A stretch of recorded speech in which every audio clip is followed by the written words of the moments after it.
Welcome to our last and final lecture of the semester. This will round out anything and everything you need to know for the semester and for lecture exam 4. So this is our last part on the autonomic nervous system. So the autonomic nervous system is going to deal with our involuntary or automatic control of body activities. So motor nerve innervation of organs not under voluntary control. So, and this system here is really largely responsible for maintaining homeostasis and working in conjunction with other nervous system functions, right? So we're talking about kind of subconscious control. And we have two divisions with opposing effects, and we'll get into each of those.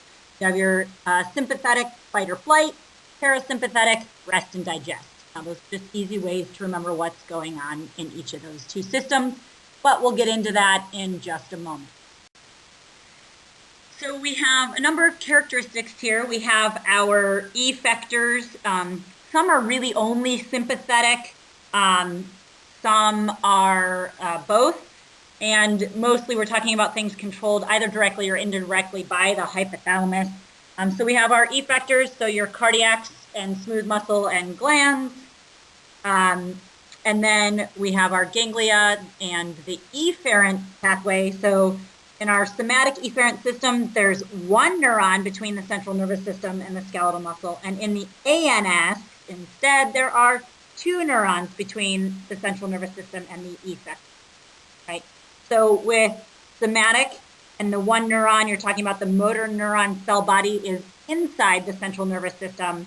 And the axon extends through spinal nerves to the motor units, no ganglia. In the autonomic nervous system, we have the two neurons.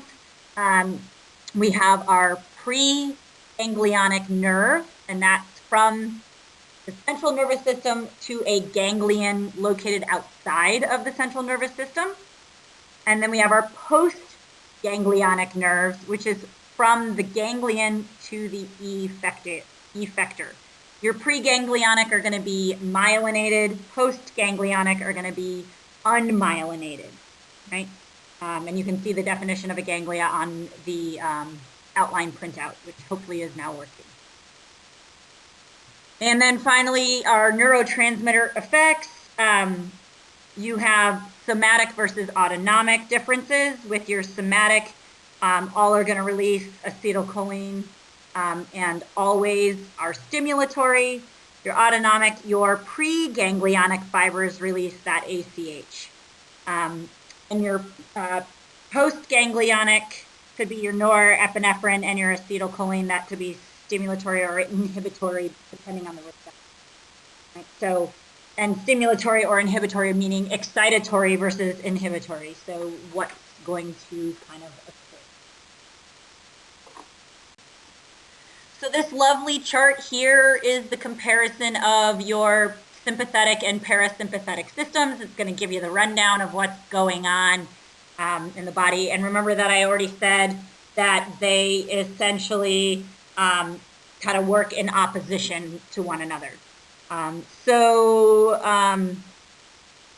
Your sympathetic is going to always override the parasympathetic. Most of your target organs of the autonomic nervous system are innervated by both sympathetic and parasympathetic. Your sympathetic have kind of a longer lasting body-wide effect. They're kind of letter E activities: exercise, excitement, emergency, embarrassment. Whereas your parasympathetic are maintenance activities. We think of them more as short-lived, highly localized control over effectors. And we consider those more of your letter D activities: digestion, defecation, diuresis, right? So sympathetic being your fight or flight, short preganglionic nerves. The ganglia are going to be located close to the spinal cord, known as the sympathetic chain. Your parasympathetic have long preganglionic nerves, where rest and digest or feed and breed, right? And the ganglia are going to be located at the visceral organs. So you've got some differences going on there, right? And that kind of is going to sum that up, but we're going to look at each system, each side of this a little bit more on the next couple slides. Here you are, a list of sympathetic nervous system information. This is the basics. This really is a lot of what you need. The nerve is going to lead through the lateral horns of the spinal cord, T1 to L2. This is our, like I said, our letter E activity. So anything that you're dealing with, exercise, excitement, emergency, embarrassment, again. So you're going to get increased heart rate, increased blood flow to the heart and muscles, increased sweat gland activity. You can go through that list and see that. And that's really kind of the basics of the sympathetic nervous system. Everything's kind of listed here. I really tried to pare this down as far as hints so far, right? You get nerve, as in taking the quiz, right? You have your motor nerve innervation of organs not under voluntary control, the difference between sympathetic fight and flight and parasympathetic rest and digest. The target organs are innervated by both sympathetic and parasympathetic, typically, and then we'll run into a few more things for quiz purposes as we keep going. But this is the gist of sympathetic. And the opposing effects of the sympathetic are going to come from the parasympathetic. Again, most of what you need is right here. The synapses between pre- and post-ganglionic nerves are going to be close to the organ, as opposed to where we were with the sympathetic. And the parasympathetic nerves do not travel with the spinal nerves, whereas your sympathetic do. We've got a number, right? I've listed the locations for you. CN3 has to do with the eye. CN7, right? Some glands with 9. 10 is heart, lungs, and then the sacral region. So dealing with rectum, intestine, urinary bladder, that kind of stuff. And again, on the picture, you can go back and look at what the major functions, affects of the parasympathetic and the effects that are carried out because of that, right? Decrease in heart rate, decreased pupil size, etc. Again, this right here, and kind of knowing where the pre- and post-ganglionic nerves are and some of that stuff. So keeping it simple, nothing extra super pay attention here other than the basics of rest and digest and the locus. So interestingly enough, the visceral reflex is identical to the somatic process that I just showed you in the last set of notes, except that it's a 2-motor neuron pathway, and your visceral and somatic sensory information are going to share a common pathway. Interesting here, referred pain. You hear about it a little bit when you're talking about certain things that are going on, but you've got referred pain. Referred pain is not motor. Hint, it's not motor. You might want to pay attention to this part. So visceral pain, afferent, travel along the same pathway as somatic pain fibers. So pain stimuli arising in viscera are perceived as somatic.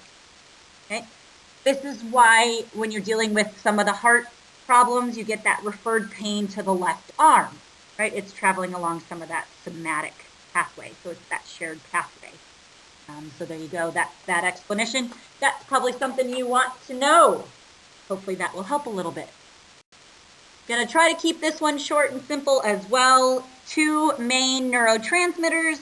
Acetylcholine deals with your cholinergic fibers. So all your cholinergic fibers release ACH.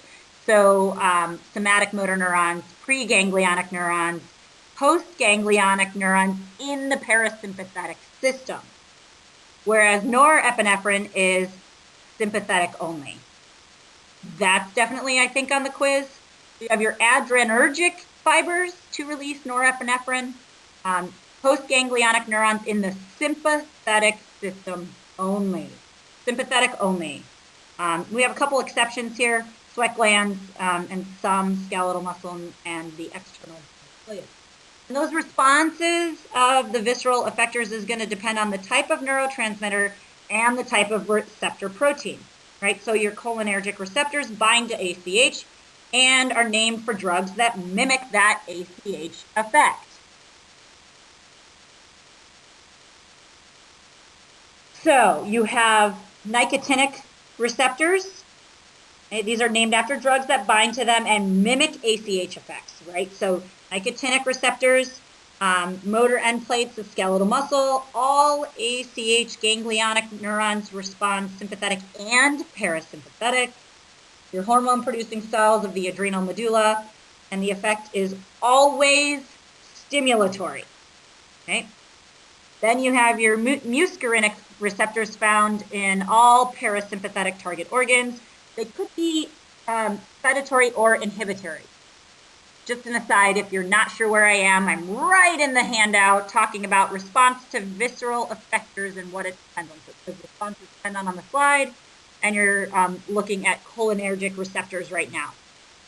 So with your muscarinic receptors found in the parasympathetic target organs, excitatory, things like the GI tract, inhibitory, cardiac. And they do respond to ACH. With the adrenergic receptors, they bind to norepinephrine, and they could be excitatory or inhibitory. So you have an alpha, which is excitatory or stimulatory, and you have a beta, which is inhibitory except at heart stimulation, right? So except at the heart. That's pretty much the physiology. 2 neurotransmitters, 2 types of receptors, and kind of how they interact, sympathetic versus parasympathetic. And last but not least are the interactions of those ANS divisions. So again, big key, hint, hint, nudge, nudge, wink, wink. Most organs receive dual innervation, even if one dominates. They allow for antagonistic control, and there's that under normal condition situation. So we have antagonistic interaction, which is best seen with the heart, respiratory, GI. One leads and then the other leads. So they're going to go back and forth.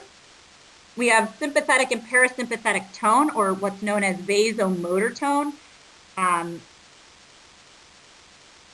We typically, with parasympathetic tone, we're going to slow the heart, right? You have normal digestion and urinary tract activity, and it can be overridden by the sympathetic during stress.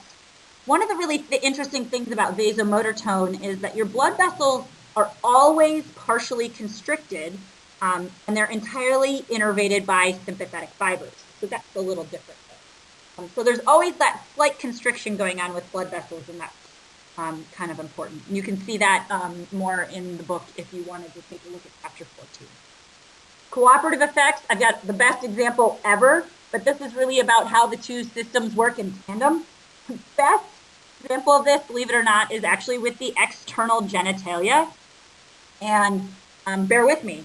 So the parasympathetic is responsible for vasodilation, so the erection of the penis or the clitoris.